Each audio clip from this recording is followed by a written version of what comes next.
इंद्रिय सिद्धिर्शुद्धि क्षया तपस इंद्रिय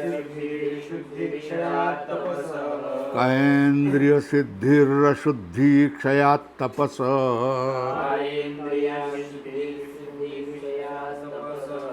काय और इंद्रिय की सिद्धि अशुद्धि तप के करने से अशुद्धि का क्षय होने पर शरीर और इंद्रिय की शुद्धि होगी, सिद्धि होगी। क्या?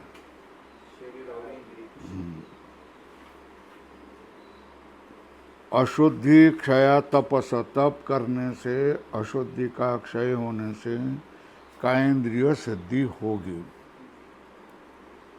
निर्वर्त्यमानम एव तप, क्या?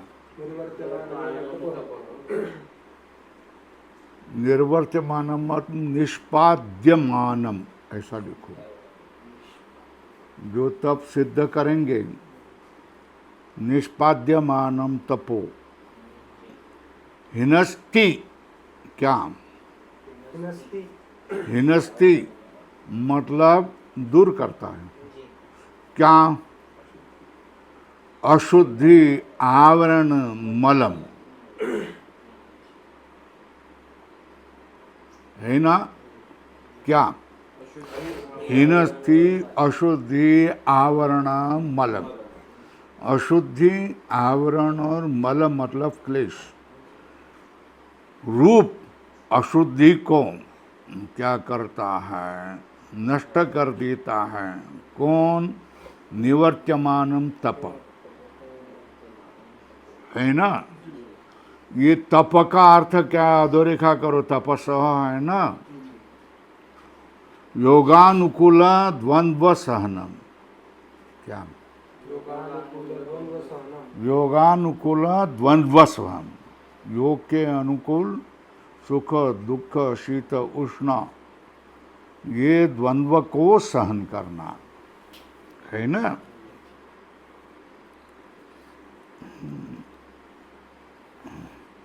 तपोहीनस्ति अशुद्धि आवरण मलम तप हीनस्ति क्या करता है? दूर करता है। तद आवरणम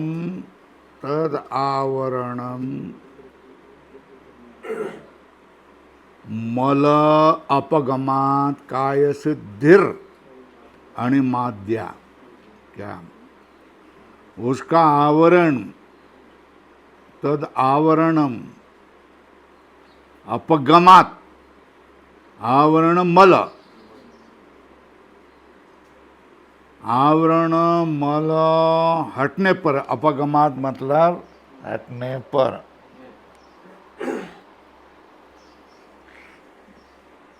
आवरण और मल हटने पर काय सिद्धि, शरीर की सिद्धि मिल जाती है। अणिमादि है ना? अणिमादि सिद्धि जानते हैं? बस ऐसा कंठ करना पड़ेगा। हाँ, ये काय सिद्धिर अणिमाद्य। तथा इंद्रिय सिद्धि, इंद्रिय की भी सिद्धि होती है। दूराज श्रवण दर्शनाद्या इति, दूर से सुनना, दूर से देखना इत्यादि इंद्रिय की सिद्धि भी मिलती है। काय सिद्धि कौन सी? अणिमा गरिमा। और इंद्रियों की सिद्धि कहते दूरात श्रवणम, दूरात दर्शनम, है ना? हो गया। स्वाध्यायात इष्ट देवता संप्रयोग,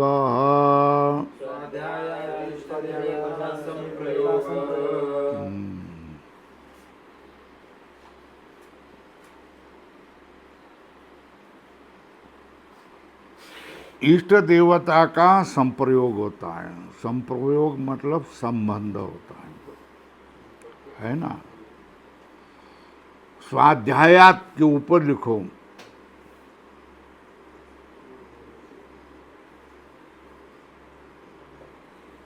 निरंतर भावना युक्त जप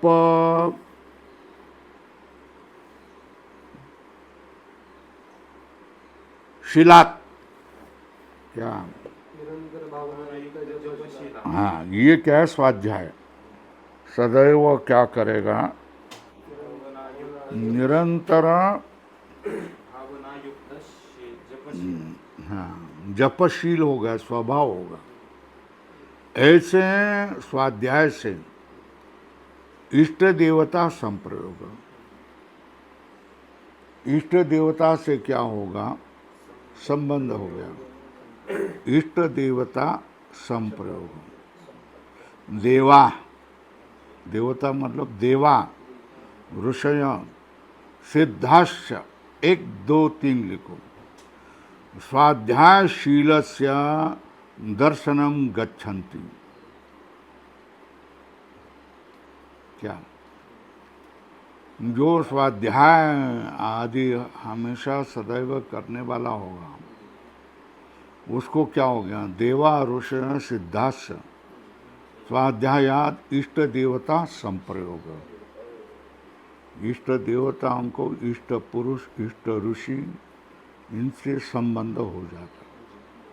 स्वाध्यायशील से दर्शनम गच्छन्ति, कौन कौन जाते हैं, स्वाध्यायशील जो पुरुष हैं उसके दर्शन के लिए जाते, कौन, सिद्धाश्च, क्या, देवा ऋषय सिद्धाश्च स्वाध्यायशील से दर्शनम गच्छन्ति। देवा ऋषि सिद्ध पुरुष जो स्वाध्याय करने वाले के दर्शन के लिए जाते। कार्ये च अस्य वर्तन्ते, इसके कार्य में भी मदद करते हैं, क्या, इसके कार्य में भी उसको मदद करते हैं, सब तरह की मदद करते हैं। कौन कौन, देवा ऋषयः सिद्धाश्च। अब कह रहे हैं 45वीं, अब 10 ही क्या हो गया, सूत्र बाकी हैं, कहाँ तक जाते हैं देखेंगे। समाधि सिद्धिर ईश्वर प्रणिधानात्, समाधि सिद्धिर ईश्वर प्रणिधानात्, ईश्वर के भक्ति से है ना समाधि की सिद्धि हो जाती है। देखो अपने प्रयत्न से नहीं, भगवान की भक्ति करे तो तुम्हारी समाधि सिद्धि हो जाएगी, इष्ट सिद्धि हो जाएगी। ईश्वरार्पित सर्वभावस्य समाधि सिद्धिर यथा सर्वम ईप्सित तमम,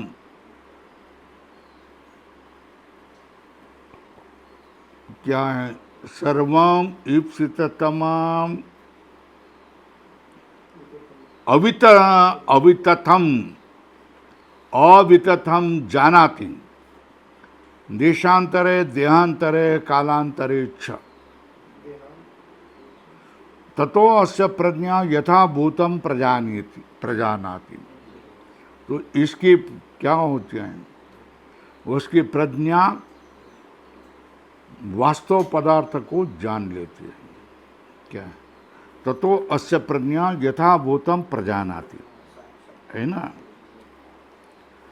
ईश्वरार्पित सर्वभावस्य, क्या, जिसने अपने काया वाचा मन से ईश्वर को अर्पण हुआ है ना, उसकी समाधि सिद्धि हो जाती, क्या, काया वाचा मन बुद्धि से क्या होता है, उसकी समाधि की सिद्धि हो जाती है। कल्पना, जिस समाधि की सिद्धि से सर्वम ईप्सित तमम, सब इच्छा किए हुए अवितथम, वितथम मतलब मिथ्या, अवितथम मतलब वास्तव पदार्थ, जानाति देहांतरे देहांतरे कालांतरे च, देश, दूसरे देश में, दूसरे देह में, दूसरे काल में होने वाले सब वास्तव पदार्थ को जानता है। सर्वम ईप्सिततमम अविद्यतम जानाति। जो जितना क्या है वास्तव पदार्थ है, जिसकी उसकी जानने की इच्छा है, उतने को वो क्या करता है, जानाति। देशांतरे देहांतरे कालांतरे च ततो अस्य प्रज्ञा यथाभूतम प्रजानाति थी। तो उसके प्रज्ञा क्या होता है, जगत में होने वाले सारे वास्तव पदार्थ को क्या करता है, जानता है। उक्ता हा, अभी तक क्या किया, यमो नियम को बता दिया। क्या बता दिया, उक्ता हा सह सिद्धिभिर यम नियमा, सिद्धियों के साथ यम और नियम को हमने क्या किया है, बता दिया है ना। अब तीसरा यम नियम आसन प्राणायाम है ना। तो तीसरा आसनादि वक्षा आसनादीनी वक्षाम। अब तीसरे को कहेंगे, तत्र आसन क्या है, स्थिर सुखम आसनम, स्थिर सुखम आसनम। जो स्थिर सुखम है वो आसनम। आसन कैसा, जो स्थिर है, सुखपूर्वक हो, मन को शरीर को त्रास नहीं हो, उसको आसन कहते है ना। नीचे बैठे तो फिर पेंट्री को त्रास होता है कि नहीं, बुकांडे को त्रास होता है कि नहीं। तो कुर्सी पर बैठो, कुर्सी को आसंद कहते हैं है ना। स्थिर सुखम आसनम तद यथा। आसन क्या है, जो स्थिर हैं, बहुत काल तक रहें और सुख उसमें हो, इस शरीर स्थिति को क्या कहते हैं, आसन।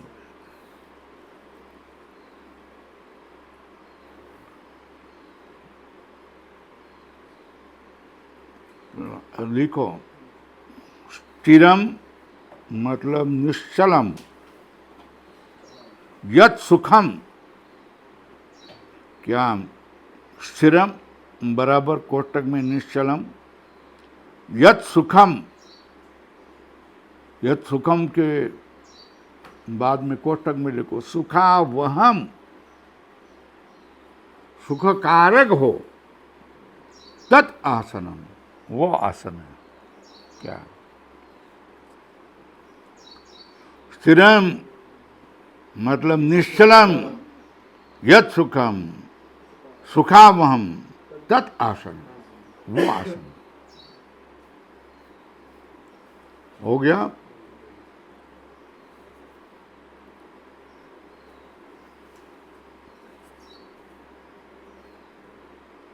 लिखो, आस्यते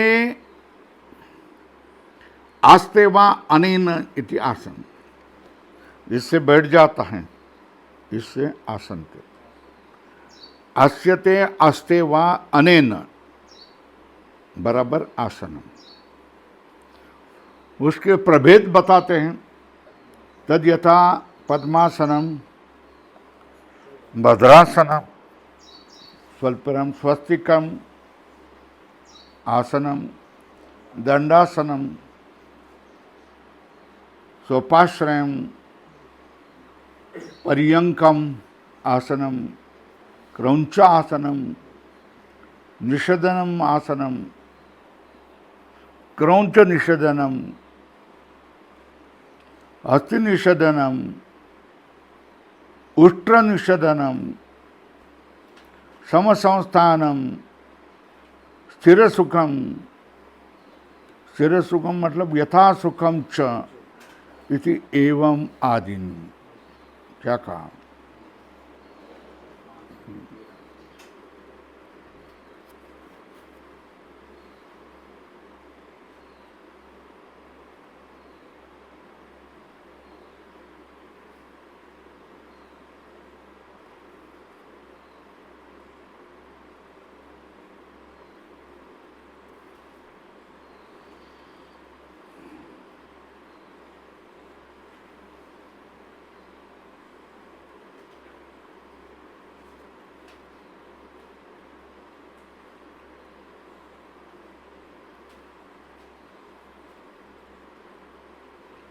ये सारे आसन हैं। कौन से? पद्मासनम, भद्रासनम, स्वस्तिकासन, दंडासन, सोपाश्रयम, पर्यंकम, क्रौंच निषेधनम, हस्ति निषेधनम, उष्ट्र निषेधनम, समसंस्थानम, है ना।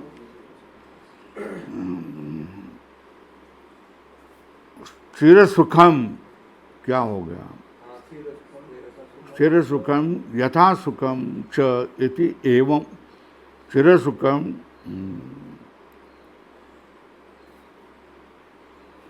यथा सुखम कोई भी, जैसे सुख पूर्व बाकी भी कोई भी हो सकता है।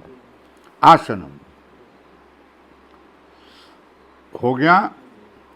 प्रयत्न शैथिल्य अनंत समापत्तिभ्याम, प्रयत्न शैथिल्य अनंत समापत्तिभ्याम,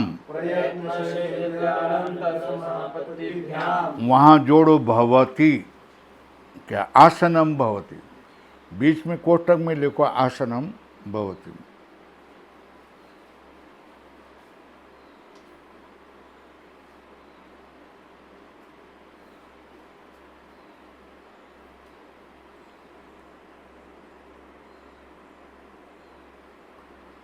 प्रयत्न का अर्थ लिखो शरीर से स्वाभाविकी चेष्टा।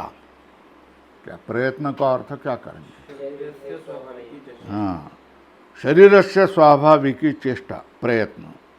उसमें शैथिल्य मांद्य लिखो।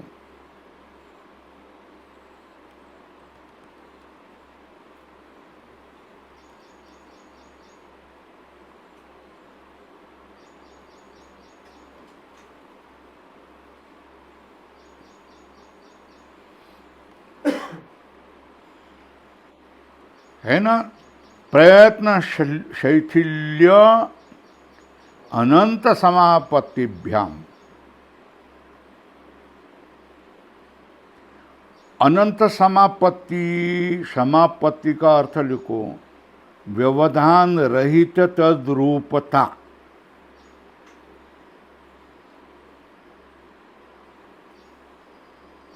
क्या? प्रयत्न को बोल दिया शरीर से स्वाभाविकी चेष्टा। क्या लिखा? ये क्या? प्रयत्न शैथिल्य अनंत समापत्तिभ्याम। समापत्ति का अर्थ क्या है? व्यवधान रहित तद्रूपता। क्या? बराबर है, व्यवधान रहित तद्रूपता, है ना। आसनम भवति इति वाक्यशेष। प्रयत्न उपरमात् सिद्ध्यति आसनम। तुम्हारे शरीर की चेष्टा से तुम विरत हो गए तो आसन हो जाता है। प्रयत्न उपरमात् सिद्ध्यति आसनम येन न अंगमेजयो भवति। क्या? अंगमेजय का अर्थ न अंगमेजय। अंगमेजय का अर्थ लिखो शरीर कंपनम।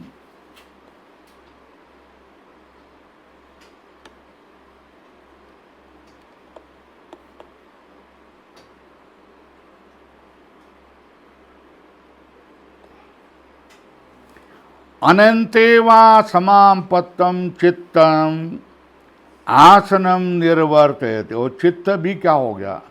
व्यापक में लगना चाहिए। लिखो अनंत समापत्ति।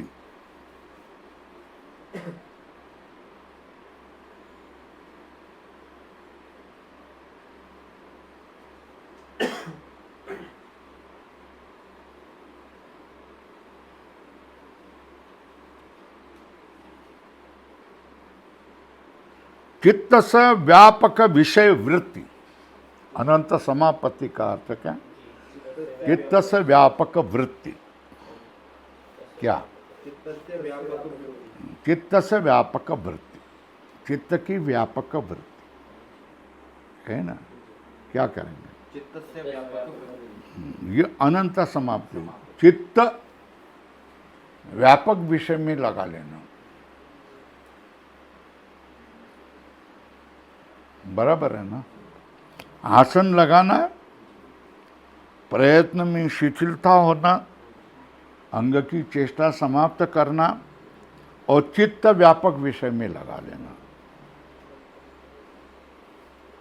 आसनम निर्वर्तयति, ये आसन को बनता है। प्रयत्न क्या?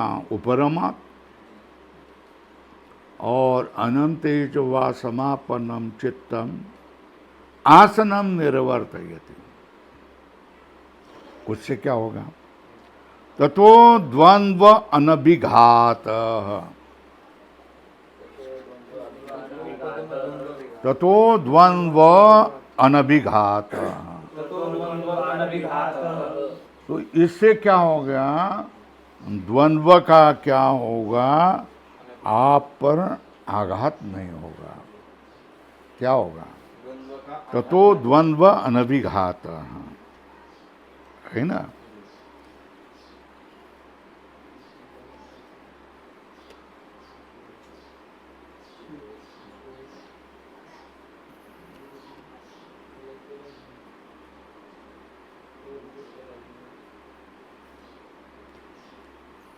द्विको शीतोष्णादि द्वंद्वानि योगिनम न त्रस्यन्ति।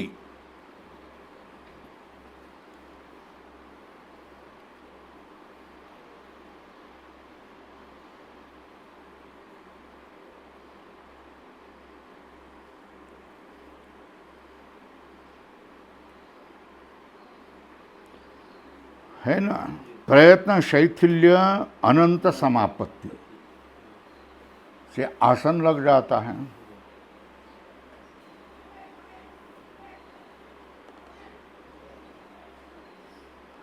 कलो नए सुख अनहर, ये समझ में? हाँ, देह भाव हरपला। उस समय क्या हो गया? अनंत समापत्ति। समझ में आया क्या? लिखो, अपने लिए संतों ने बता दिया है। ततो द्वंद्व अनभिघात। सुख दुख समझ में नहीं आता है, सुख दुख को ही द्वंद्व कहते हैं। पेन से लिखो भाई, पेंसिल से भूल जाएंगे, पता नहीं लगेगा, है ना। आया, समझ में आया? ततो द्वंद्व अनभिघात शीतोष्णादिभिर द्वंद्वैर आसन जयात न विभूजते। आसन सिद्ध हो गया, आसन में जय हो गया, है ना। तो शीत पड़ा तो भी दुखी नहीं होता है, आसन में भंग नहीं होता। बहुत भयंकर उष्णता आ गई तो भी क्या होता है? उसको आसन में भंग नहीं होता। तो द्वंद्व अनिघात, आसन सिद्ध होने से क्या होगा? शीतोष्णादि का उसको संबंध नहीं होता है, बराबर है। 48 हो गया। द्वंद्व का स्पर्श उसको नहीं होता है क्योंकि आसन सिद्धि हो गई है।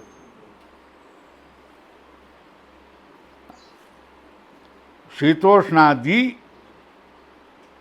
भीर द्वंद्वैर न अभिभूयते आसन जयात। आसन को जीत लिया, इसलिए द्वंद्व के अभिघात से डरता नहीं। लिखा है शीतोष्णादि द्वंद्वानि योगिनम न त्रस्यन्ति। हो गया।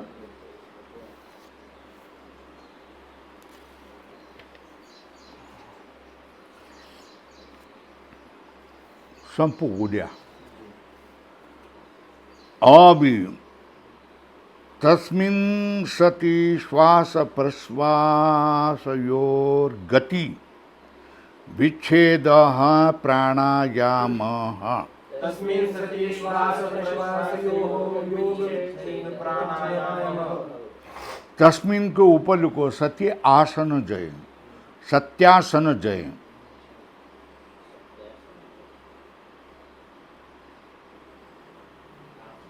है ना? तस्मिन सती मतलब आसन जये सती, है ना? श्वास प्रश्वास योर गति विच्छेद। क्या? श्वास प्रश्वासयोर गति विच्छेद प्राणायाम। क्या? श्वास और प्रश्वास के गति का विच्छेद क्या होगा? प्राणायाम होगा। बराबर है ना? श्वास विश्वास गति विच्छेद प्राणायाम। सती आसन जये बाह्यस वायोर आचमनम श्वास। क्या किया? आसन में जय किया होगा तो बाह्य वायु का आचमन अंदर लेना, इसको कहते हैं श्वास, है ना? कौष्ठस्य वायोर निस्सारण प्रश्वास। अधोरेखा करो। प्रश्वास क्या है? पेट में होने वाले वायु को बाहर निकाल देना, इसको क्या है? प्रश्वास, है ना? बाह्य वायु का अंदर लेना श्वास, कोष्ठ में होने वाले वायु को बाहर निकाल देना क्या है? प्रश्वास, है ना? सती आसन जये बाह्यस्य वायोर आचमनम। क्या होगा? सती आसन जये बाह्यस्य वायोर आचमनम। क्या होगा? श्वास। कौष्ठस्य वायोर निस्सारणम प्रश्वास। ठीक है? क्या है ना? सती आसन जये बाह्यस वायोर आचमनम। क्या होगा? श्वास। और कोष्ठस्य वायोर निस्सारणम प्रश्वास। तयोर गति विच्छेद, है ना? उसका गति विच्छेद मतलब क्या है? उभय अभाव, श्वास और प्रश्वास का अभाव। ये प्राणायाम है। श्वास और प्रश्वास की गति को हाथ लगा देना, रोक देना, इसको क्या कहते हैं? हो गया तीसरा यम नियम आसन प्राणायाम। हो गया ना? अब चलेंगे बाह्याभ्यंतर स्तंभ वृत्ति देश काल संख्या भी परिदृष्टो दीर्घ सूक्ष्म। बाह्य आभ्यंतर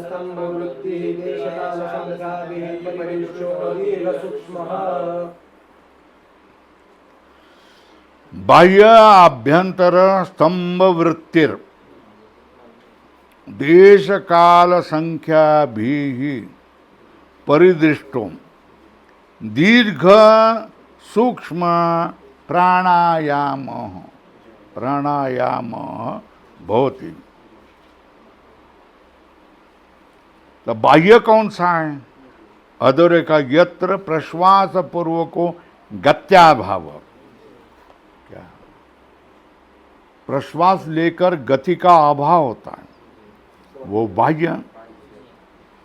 यत्र श्वास पूर्वको गत्याभाव स अभ्यंतर, है ना? क्या? जब श्वास लिया ना, देखो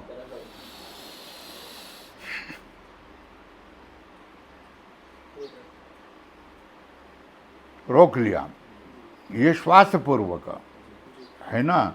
अब ये बाहर छोड़ दिया, रोक दिया, उसको बाह्य कहते हैं। क्या है? प्रश्वास पूर्वको गत्याभाव स बाह्य, है ना? श्वास पूर्वको गत्याभाव स आभ्यंतर।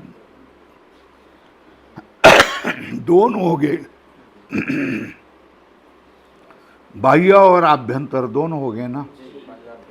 और तीसरा है स्तंभ।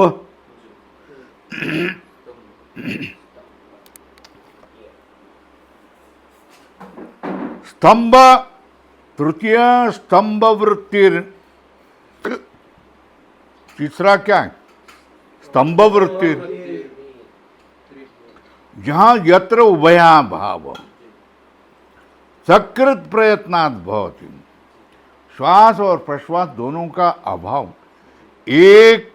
एकदम एक यत्न से हो जाता है।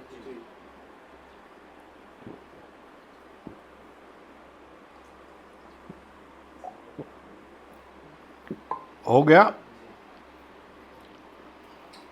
प्रश्वास पूर्वक हैं कौन? गति भाव, सब बाह्य इधर।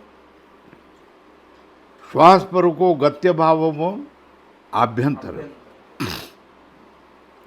तृतीय गत्य भाव, ऊपर लिखो, तृतीय गत्य भाव। स्तंभ वृत्तिर है ना, स्तंभन करना मतलब गति रोकना, पूर्णपन, न श्वास न प्रश्वास, है ना। स्तंभ वृत्ति यत्र उभया भाव, उभया भाव, उभय श्वास प्रश्वास का अभाव। क्या? श्वास पूर्व को क्या है? आभ्यंतर। प्रश्वास पूर्व को बाह्य। तृतीय क्या है? श्वास प्रश्वास उभय अभाव सहित कौन? स्तंभ, स्तंभ वृत्ति। तृतीय स्तंभ वृत्ति यत्र उभया भाव सकृत प्रयत्नात् भवति। एकदम, ऊपर को सकृत मतलब एकदम।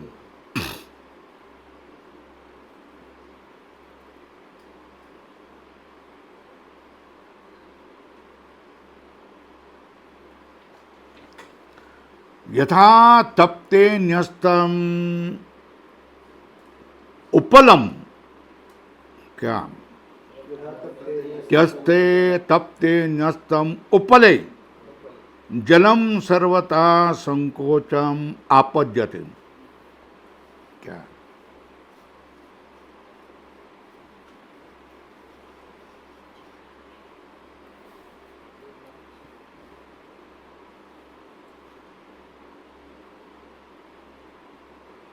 तप्त उपल में न्यस्तम मतलब छोड़ा हुआ जल सर्वथा संकोचन आपद्यते, सब ओर से संकोच में प्राप्त हो जाता है।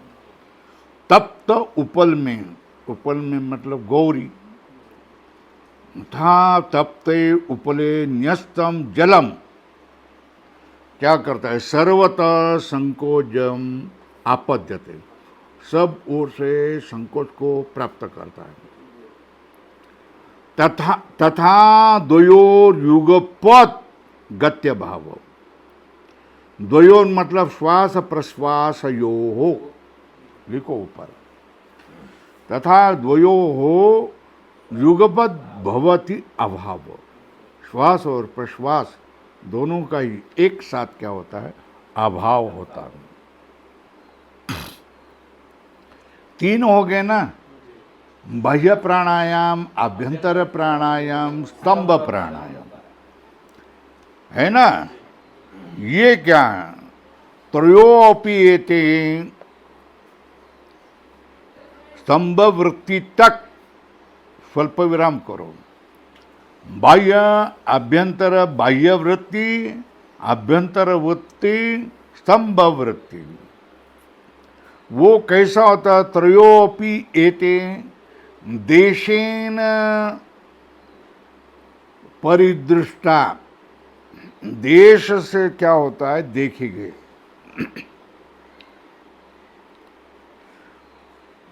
कैसे? स्वल्पविराम इयान अस्य विषयो देश उद्धरण चिन्ह पूर्ण इति। देखो मेरा श्वास अभी इधर गया है, यहां तक है, अब थोड़ा आगे गया है। विपश्यना में सिखाते हैं क्या करते हैं? विपश्यना में सिखाते हैं। त्रयोपि एते देशेन परिदृष्टा, देश से देखे गए। कैसा? उदाहरण चिन्हयान अस्य विषयो देश इति, यान अस्य विषयो देश इति। कालेन परिदृष्टाः,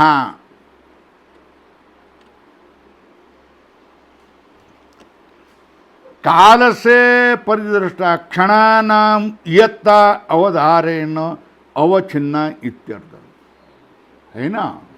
एक क्षण होता है ना, एक बोला, 1 2 3 4 5 6 7 8 9 10 16, यहां तक रुक गया।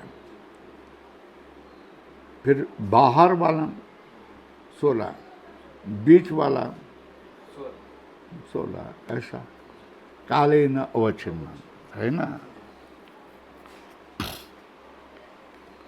संख्या भी काल निर्देश, काल, काल मतलब क्षणानाम यत्ता धारणेन अवचन, इतने काल तक, 2 सेकंड 3 सेकंड। संख्या भी मतलब 16 20 24। संख्या भी परिदृष्टा एतावद् भी श्वास प्रश्वास ही प्रथम उद्घात तन्निगृहस्य एतावद् भी द्वितीय उद्घात एवं तृतीय। एतावद् भी, संख्या भी परिदृष्टा एतावद् भी मतलब 16, कितने लिखो? 12 लिखो। एतावद् भी श्वास प्रश्वास ही प्रथम उद्घात। हाँ, ये क्या हो गया? दीर्घ और सूक्ष्म तद निग्रह तस्य एतावद् भी 24। द्वितीय उद्घात एवं तृतीय 36।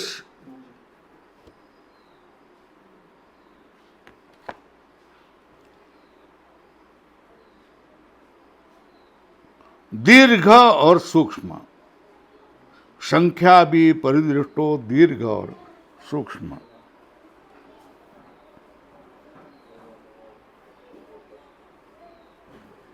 है ना।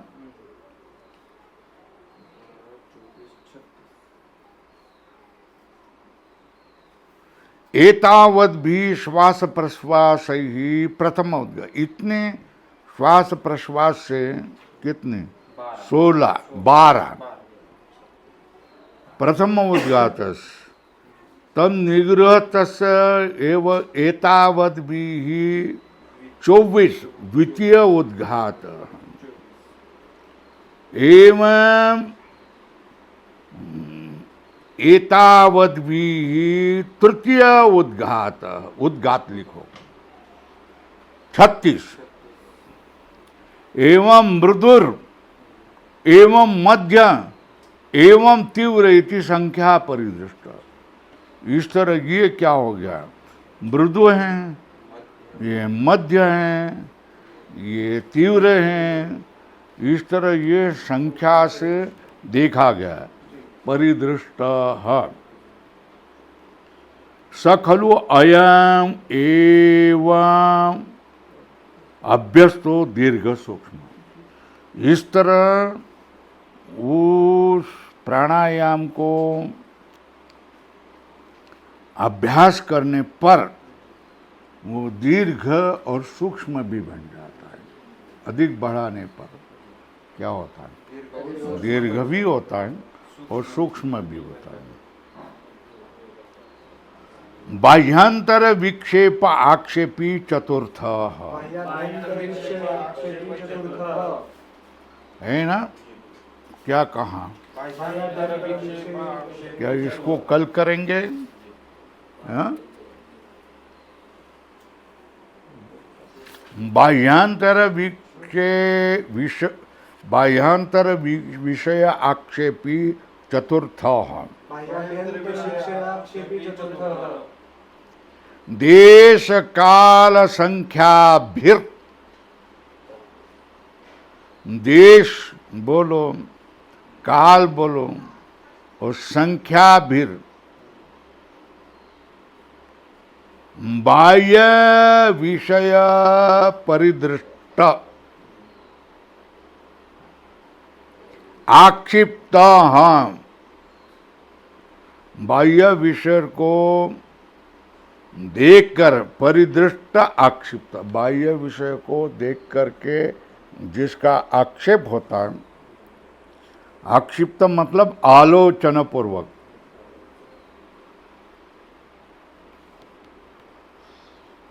आक्षेपी चतुर्थ प्राणायाम तथा आभ्यंतर विषय परिदृष्ट आक्षिप्त, विषय पूर्वक, आक्षिप्त मतलब विषय पूर्वक, आभ्यंतर मतलब हृदय, अंतःकरण, आत्मा, चक्र आदि। क्या? हृदय, अंतःकरण, चक्र, आत्मा आदि विषय से विषय पूर्वक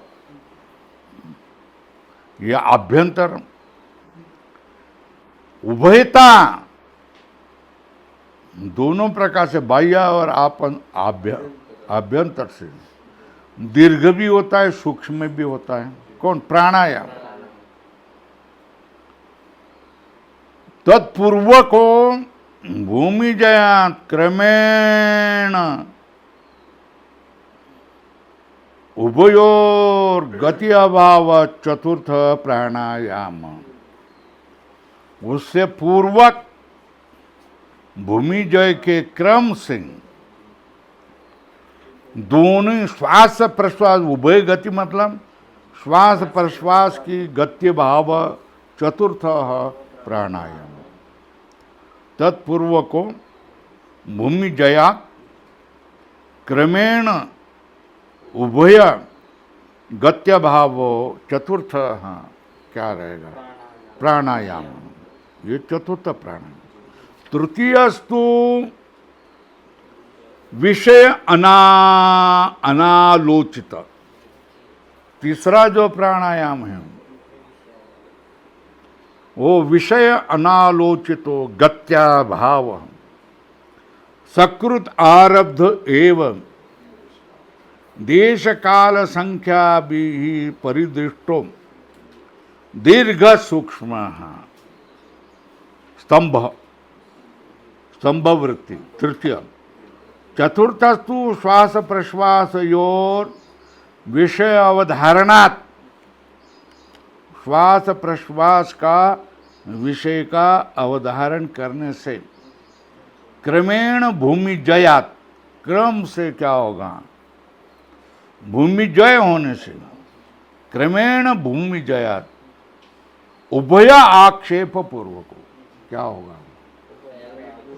दोनों को भी आक्षेप पूर्वको गत्या भाव। चतुर्थ, चतुर्थ कौन? प्राणायाम इति अयम विशेष इति।